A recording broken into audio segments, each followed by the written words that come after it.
BRS party KCR గారు కేటీఆర్ గారి అధ్యక్షతన ఈరోజు తెలంగాణ రాష్ట్రంలో రైతులు పడుతున్నటువంటి అనేక రకమైనటువంటి ఇబ్బందులు ఎన్నో ఉన్నాయి. ఈరోజు కాంగ్రెస్ పార్టీ రైతు భరోసా 15,000 వేస్తా అని చెప్పి మోసం చేసిన సంగతి ప్రజలందరికీ తెలుసు. దాంతోపాటు రుణమాఫీ పేరిట ఏ విధంగా మోసం చేసింది, 24 గంటల నాణ్యమైన కరెంట్ ఇస్తా అని ఏ విధంగా మోసం చేసింది, వడ్లకు మద్దతు ధర ఇస్తాం, దాంతోపాటు బోనస్ ఇస్తామని చెప్పేసి మళ్ళా ఏ విధంగా మాట మార్చి మోసం చేసింది.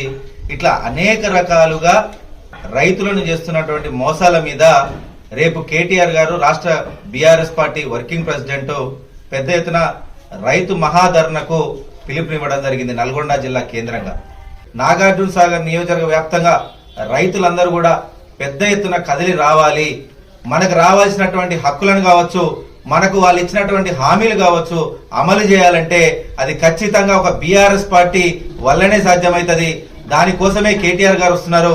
ఖచ్చితంగా మనం గొంతిప్పి ధర్నా చేసి వాళ్ళ మెడలు వంచైనా సరే వాళ్ళు ఇచ్చినటువంటి హామీలన్నీ కూడా నెరవేర్చేదాకా నిద్రపోకుండా పోరాడతామని చెప్పేసి రైతులందరికీ బీఆర్ఎస్ పార్టీ పక్షాన హామీ ఇస్తున్నామని చెప్పి మరొకసారి తెలియజేస్తూ, ఇప్పటికే చాలా మంది పెద్ద ఎత్తున నల్గొండకి నాగార్జున సాగర్ నియోజకవర్గం తరఫున అలాగే ఉమ్మడి నల్గొండ జిల్లా వ్యాప్తంగా పెద్ద ఎత్తున రైతులందరూ కదులుతున్న సంగతి ఇప్పటికే వార్తలు వస్తున్నాయి.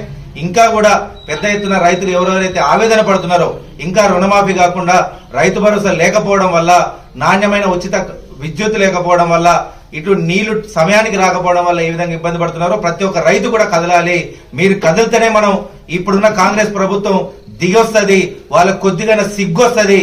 ఇంతమంది రైతులు ఇబ్బంది పడుతుంటే మనం ఇంకా ఆ సింగపూర్ల వెంట ఫారెన్ టూర్లు వేసుకోవడం కాదు, స్థానికంగా ఉన్నటువంటి రైతులను పట్టించుకోవాలన్న కొద్దిగా ఇంగిత జ్ఞానం బుద్ధి వస్తుందని చెప్పి మరొకసారి మనందరం కూడా పెద్ద ఎత్తున కదలాలి.